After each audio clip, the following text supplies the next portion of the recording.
చెప్పుతా తొందరలోనే. ఇప్పుడు 11వ నెలలు ఉన్నాం. 10 నెలల్లో 4 నెలలు పార్లమెంట్ ఎన్నికలకే పోయినాయి. మీకు తెలుసు, మనం సరిగ్గా పరిపాలన చేసింది వచ్చిన కొత్తలో కొత్త సంసారమే 2-3 నెలలు. ఆ తర్వాత 4 నెలలు పార్లమెంట్ ఎన్నికల్లోనే పోయినాయి. 7 నెలలు తీస్తే సరిగ్గా కుదురుగా కుర్చీలో కూర్చొని సచివాలయానికి పోయి అధికారులతో మాట్లాడి పరిపాలనపరమైన నిర్ణయాలు తీసుకున్నది 4 నెలలే అని చెప్పి ఈ రోజు తెలంగాణ సమాజానికి 4 కోట్ల ప్రజలకు నేను చెప్పదలుచుకున్నా. అయినా 10 సంవత్సరాలు చంద్రశేఖరరావు చేయలేని పనులన్నిటిని కూడా పడావు పెట్టిన ప్రాజెక్టులన్నిటిని కూడా తిరిగి పునః ప్రారంభించి ఈ రోజు ప్రభుత్వం ముందుకెళ్తుంటే ఆయనను ఫామ్ హౌస్ లో వండుకుంటాడు. వీళ్ళిద్దరేమో మన కాళ్ళ కట్టబెట్టనికి తిరుగుతున్నారు. ఏలేశ్వరం పైన శనీశ్వరుడు వదలేదన్నట్టు ఇవాళ ఓడగొట్టి ఇంట్లో వండబెట్టిన అసెంబ్లీ ఎన్నికల్లో అధికారం పోయింది. పార్లమెంటులో సీట్లన్నీ పోయి గుండు 0 వచ్చింది. ఇప్పుడు వాళ్ళకు మెదడే పోయినట్టు అనిపిస్తుంది. అసెంబ్లీ ఎన్నికలలో అధికారం పోయింది, పార్లమెంటులో ఉన్న సీట్లన్నీ పోయినాయి. ఇప్పుడు వాళ్ళ ఏషాలు చూస్తుంటే ఉన్న మెదడు కూడా దొబ్బినట్టే నాకు అనిపిస్తుంది. ఏం మాట్లాడుతున్నారో నాకైతే అర్థమైతలేదు. 10 సంవత్సరాలు మీరు ఇవన్నీ చేసి ఉంటే ఇవాళ రైతులకు 18,000 కోట్ల రూపాయలు 25 రోజుల్లో 23 లక్షల కుటుంబాలకు రైతు రుణమాఫీ చేయాల్సిన అవసరం నాకు వస్తుండేనా? 10 ఏళ్లలో నువ్వు 1,00,000 రూపాయలని 4 విడతలని మిత్తి కడతా అని అసలు మిత్తి కలిసి తడిసి మోపెడై రైతులు దేశంలోనే ఆత్మహత్యలలో 2వ స్థానం తెలంగాణ రాష్ట్రం వచ్చిన సంగతి చంద్రశేఖరరావు గారు మర్చిపోయినట్టున్నాడు. మహారాష్ట్ర మొదటి స్థానంలో ఉంటే ఈ 10 సంవత్సరాలు తెలంగాణ రాష్ట్రం రైతుల ఆత్మహత్యలలో 2వ స్థానాన్ని ఆక్రమించింది. నువ్వు రైతు రుణమాఫీ చేస్తా అని మొదటి 5 సంవత్సరాలు 1,00,000 రూపాయలు చేస్తా అని 4 విడతలని 5 ఏళ్లని నువ్వు ఆ 1,00,000 చేసే లోపల ఇంకొక 1,00,000 మిత్తి అయింది. అసలు మిత్తి తడిసి మోపెడైంది. రెండవసారి మళ్ళీ 1,00,000 రూపాయలు ఇస్తాని 5 ఏళ్ళైనా 1,00,000 రూపాయలు పూర్తి చేయలే. ఆ 5 ఏళ్లలో ఆయన ఇచ్చింది 11,000 కోట్ల రూపాయలు. ఇవాళ చంద్రశేఖరరావు గారిని అసెంబ్లీకి రమ్మనుండ్రి, లెక్కలన్నీ తీసి నేను చదివి వినిపిస్తా. 5 ఏళ్ళు అధికారంలో ఉన్న నువ్వు 11,000 కోట్ల రూపాయల రైతు రుణమాఫీకి 5 ఏళ్ళు తీసుకుంటే ఇందిరమ్మ రాజ్యంలో కాంగ్రెస్ ప్రభుత్వం 25 రోజుల్లో 23 లక్షల కుటుంబాలకు దాదాపుగా 18,000 కోట్ల రూపాయల రైతు రుణమాఫీ చేసి 2 లక్షల వరకు ఉన్న రైతాంగానికి మేము రుణమాఫీ చేస్తే పెద్ద మనిషిగా అభినందించాల్సింది పోయి, ఒకవేళ మనిషి పెద్ద మనిషివైనా నీకు చిన్న బుద్ధి ఉంటే మౌనంగా నన్ను ఉంటావేమో అనుకున్నా. కానీ అన్ని చిల్లర మాటలే మాట్లాడుతున్నారు. ఒక్కటన్నా అక్కడికి వచ్చేది మాట్లాడుతురా? ఎవడన్నా సంసారం చేసేవాడు మాటలు మాట్లాడుతురా? వాళ్ళు తండ్రి కొడుకు అల్లుడు వాళ్ళని చూడండి ఒక్కసారి వాళ్ళు ఏమేమి మాట్లాడుతురో చూడండి. 10 ఏళ్ళు ప్రభుత్వం నడిపినాడు, 10 నెలలు కాకముందే నువ్వు దిగిపో మేము కూర్చుంటామంటారు. 10 ఏళ్ళు కూర్చున్నారు కదా, ఏం ఎలుగబెట్టారు? ఎలుగబెడితే ఏం ఎలుగబెట్టారో చెప్పండి. 10 ఏళ్ళు మీరు చేయలేని పనులు మేము చేస్తుంటే మీకు కడుపు నొప్పి వచ్చిందా? మీకు కాలు నొప్పి అయిందా? ఏం నొప్పి అయింది? మీకు ఏడో నొప్పి లేస్తుంది? నాకు అర్థమైతలేదు. మీ నొప్పికి మా కార్యకర్తల దగ్గర మందు ఉన్నది, పెడతారు. ఏడ పెట్టాలో ఆడా మీకు నొప్పి లేచిన కాడ మా వాళ్ళు మందు పెడతారు, సిద్ధంగానే ఉన్నారు. మీరు అనుకుంటున్నాం సోషల్ మీడియాలో 4 హౌల పోస్టులు పెట్టి పెద్ద మొనగాళ్ళం అనుకుంటున్నట్టున్నారు. మా వాళ్ళు ఏంటంటే అధికారం వచ్చింది ఇప్పుడు తొందరగా ఉంది అని కొంచెం రిలాక్స్ అవుతున్నారు. వస్తున్నాయి స్థానిక సంస్థల ఎన్నికలు, మా వాళ్ళు తయారవుతారు, అప్పుడు తెలుస్తుంది ఇద్దరికి బామార్దులకు. ఇవాళ నేను అడిగేది ఒక్కటే, 10 ఏళ్లలో నువ్వు చేసిన రైతు రుణమాఫీ అంతా లెక్కలు తీద్దాం. ప్రభుత్వం నా దగ్గరనే ఉంది, వ్యవసాయ శాఖ మంత్రి ఈ వేదిక మీదనే ఉన్నారు తుమ్మల నాగేశ్వరరావు గారు. మొదటి 5 ఏళ్లలో ఎంత విడత ఎంతమంది రైతులకు ఎంత రుణమాఫీ చేసినో లెక్కలు చెప్దాం. 2వ విడత 5 ఏళ్లలో మళ్ళీ అధికారంలోకి వచ్చినాక ఎంతమంది రైతులకు ఎన్ని కోట్ల రూపాయలు ఇచ్చినో లెక్క తీద్దాం. 25 రోజుల్లో మనము 2 లక్షల రూపాయల మేరకు రైతులకు చేసిన రుణమాఫీని 2014 నుంచి 2018 వరకు, 2018 నుంచి 2023 డిసెంబర్ వరకు, 2023 డిసెంబర్ నుంచి 2024 డిసెంబర్ వరకు 3 సార్లు రైతు రుణమాఫీలో 2 సార్లు చంద్రశేఖరరావు చేస్తే ఒక్కసారి ఈ వేదిక మీద ఉన్న మా మిత్రులందరూ చేసిర్రు. లెక్కలు తీద్దాం, వాస్తవాలు మాట్లాడదాం. చంద్రశేఖరరావు గారు, మీరు అసెంబ్లీకి రాండి. నీకు ధైర్యం ఉంటే, నిజాన్ని ఎదుర్కొనే చిత్తశుద్ధి నీకుంటే రా అసెంబ్లీలకు. మా వ్యవసాయ శాఖ మంత్రి ఈ రోజు నీకు లెక్కలు చెప్తాడు. ఏమైనా తక్కువ పడితే మిగతా సంగతి నేను చూసుకుంటా. అదే విధంగా తెలంగాణ ఉద్యమమే నిరుద్యోగ సమస్య.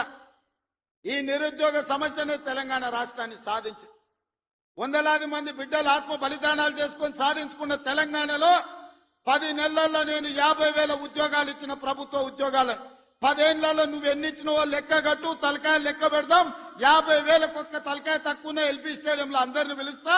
50కి తక్కువ ఉంటే అక్కడ నేను క్షమాపణ చెప్తా.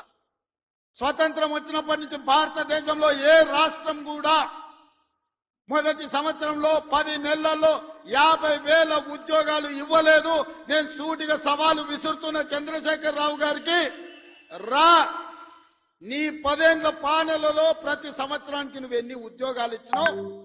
10 నెలలల్లా నేను 50,000 ఉద్యోగాలు ఇచ్చిన లెక్క కట్టి తలకాయలు మొత్తం ఎల్పీ స్టేడియంలో పిలిపించి అందరిని పెట్ట, నువ్వు వాళ్ళ తల లెక్క పెట్టుకో.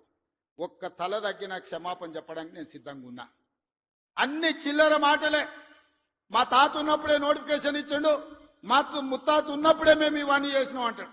వెనకటికి ఎవడోనంటే వాడిని తాతలు నేతులు తాగుతానంట, ఇప్పుడు వీడు మూతులు నాకిండంట. గట్లున్నది వీళ్ళ మాటలు. చెప్పుకోవడానికి బాగానే ఉంటది. మా చచ్చిపోయిన బర్రె పగిలిపోయిన కుండ నిండా పాలిస్తుందని. బర్రె చచ్చింది, కుండ పగిలింది. ఇంకా బుద్ధి మాత్రం మారలేదు వీళ్లకు. అందుకే ఇవాళ రైతు రుణమాఫీ విషయంలో కానీ, నిరుద్యోగ సమస్య విషయంలో కానీ, ఆర్టీసీలో ఆడబిడ్డలకు ఉచిత ప్రయాణం ఏదైతే ఇచ్చినామో 1,10,00,000 మంది ఆడబిడ్డలు ఈ రోజు అమ్మగారి ఇంటికోవాలన్నా, రాముల వారిని దర్శించుకోవాలన్నా ఒక్క రూపాయి ఒక్క పైసా లేకున్నా పోవచ్చు. 3,700 కోట్ల రూపాయలు మంత్రి పొన్నం ప్రభాకర్ గారు ఇవాళ ఖర్చు పెట్టి ఆడబిడ్డలకు ఉచిత బస్సు ప్రయాణం ఇచ్చాడు. నేను సూటి ఒక్కటే మాట చెప్తా ఉన్నాను. రేవంత్ రెడ్డి గారు నిన్న మాట్లాడుతూ కేసీఆర్ గారి పేరు లేకుండా, ఆనవాళ్ళు లేకుండా చేస్తా అని నిన్న చెప్పిండు. నేను ఒక్కటే అడుగుతున్నాను, రేవంత్ రెడ్డి గారు అసలు కేసీఆర్ గారిని తలుసుకోకుండా నీ ఒక్క క్షణమన్నా పోయిందా? నీ ఏ మీటింగ్ పోయినా ఈ సంవత్సరం 11-12 నెలల్లో కేసీఆర్ గారు, కేటీఆర్ గారు, హరీష్ రావు గారికి 3 పేర్లు తలుచుకోకుండా నీ ఒక్క మీటింగ్ అన్నా నువ్వు చేసినవా? నీకు దమ్ము ఉంటే చూపిస్తావా? ఒక్క మీటింగ్, నీ రివ్యూ మీటింగ్ కావచ్చు, నీ పబ్లిక్ మీటింగ్ కావచ్చు, ఈ 3 పేర్లు తలుచుకోకుండా చూపిస్తావా? ఒక్క మీటింగ్లో చేసిందన్న నువ్వు. ఇలా కేసీఆర్ గారు చేసిన పోరాటం, చేసిన 14 సంవత్సరాలు పోరాటం చేసి తెలంగాణ తెచ్చిన చరిత్ర జనం మర్చిపోతారా? నువ్వు రోజు కూర్చుంటున్న సెక్రటేరియట్ కట్టించిన సెక్రటేరియట్ కేసీఆర్ గారు కట్టించింది కాదా? నువ్వు ఇల్లీగల్గా పిలిచి రోజు సెటిల్మెంట్లు చేస్తున్న police command control room KCR గారు కట్టించింది కాదా? నువ్వు నీ బర్త్డే రోజు కూడా పోయి యాదగిరిగుట్ట టెంపుల్లో దండం పెట్టుకుంది కేసీఆర్ గారు కట్టించింది కాదా? ఇలా రైతులకి ప్రతి 1 కోటి ఎకరాలకి నీళ్ళు ఇచ్చిన కాళేశ్వరం ప్రాజెక్ట్ కేసీఆర్ గారు కట్టించింది కాదా? ఈ 10 జిల్లాలున్న తెలంగాణని 33 జిల్లాలు చేసింది కేసీఆర్ గారు కాదా? ఇలా ప్రతి జిల్లాలో అద్భుతమైన కలెక్టరేట్లు కట్టించింది కేసీఆర్ గారు కాదా? ఇలా రైతు బంధు ఇచ్చింది కేసీఆర్ గారు కాదా? ఇలా 24 గంటల ఫ్రీ కరెంట్ ఇచ్చింది కేసీఆర్ గారు కాదా?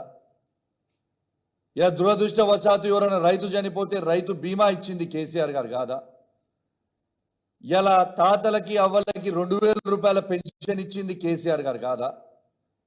ఇలా ఆడబిడ్డలకి పెళ్లి చేస్తే మేనమామలాగా 1,116 రూపాయలు కళ్యాణ లక్ష్మి ఇచ్చింది కేసీఆర్ గారు కాదా? మళ్ళా వాళ్ళు గర్భిణీ శ్రీ అయి హాస్పిటల్కి వస్తే ఫ్రీగా డెలివరీ చేసి కేసీఆర్ కిట్ ఇచ్చి మగబిడ్డ పుడితే 12,000, ఆడబిడ్డ పుడితే 13,000 ఇచ్చింది కేసీఆర్ గారు కాదా? తాతలకు అవ్వలకి కంటి వెలుగు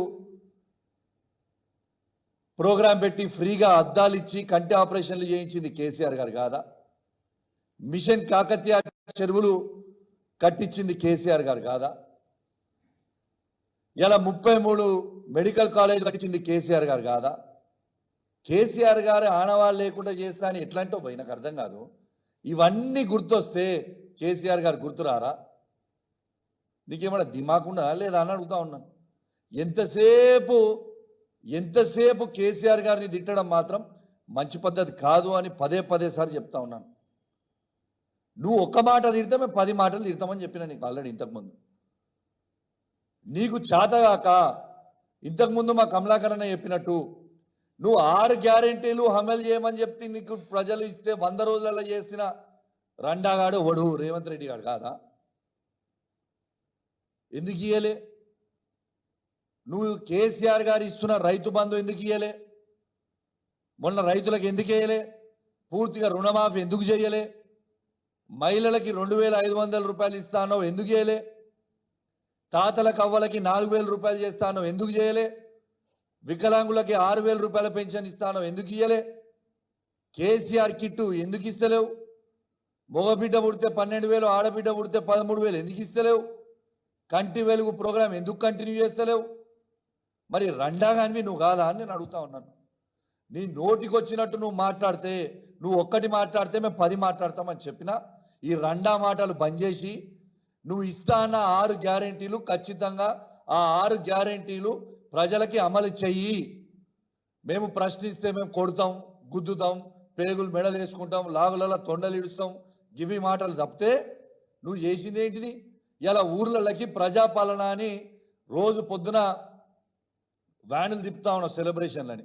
అసలు ఒక్క నిమిషం అన్నా ఏ ఊర్లన్నా వాళ్ళు ఉంటుర్రా పాటలు పాడుకుంటా? ఒకసారి క్రాస్ చెక్ చేసుకో.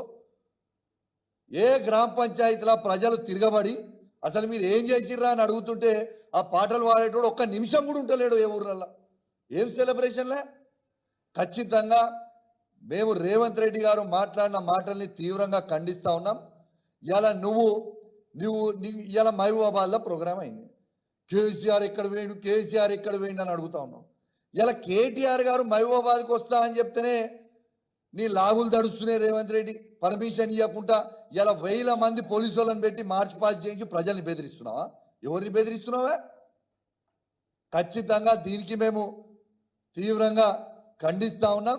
అదేవిధంగా కేసీఆర్ గారు హుజురాబాద్ నియోజకవర్గంలో దళిత బంధు శాచ్యురేషన్ మోడ్లో ఆనాడు కేసీఆర్ గారి నాయకత్వంలో, కొప్పులీశ్వర్ అన్న నాయకత్వంలో, కమలాకర్ అన్న నాయకత్వంలో ఆనాడు శాచ్యురేషన్ మోడ్లో హుజురాబాద్ నియోజకవర్గంలో దళిత బంధు పథకం మేము ఇస్తే ఇలా 2వ విడత దళిత బంధు ఇవ్వకుండా ఇలా ఆపి ఆ దళితులను ఇబ్బంది పెడతా ఉన్నావు. మేము మొన్న ధర్నా చేస్తే నిరసన తెలియజేస్తే ఇలా మా మీద పేద దళితుల మీద కేసులు పెట్టినావు. రేపు డీటెయిల్స్తో సహా చాలా త్వరలోనే అవి కూడా బయట పెడతా అని చెప్పి ఈ సందర్భంగా తెలియజేస్తూ, మరియు మీరు కేసీఆర్ గారిని, కేటీఆర్ గారిని, హరీష్ రావు గారిని తిట్టిన తీరు ఈ ముఖ్యమంత్రి మేము తీవ్రంగా ఖండిస్తున్నామని చెప్పి తెలియజేస్తూ సెలవు తీసుకుంటా ఉన్నాను. జై తెలంగాణ, జై కేసీఆర్.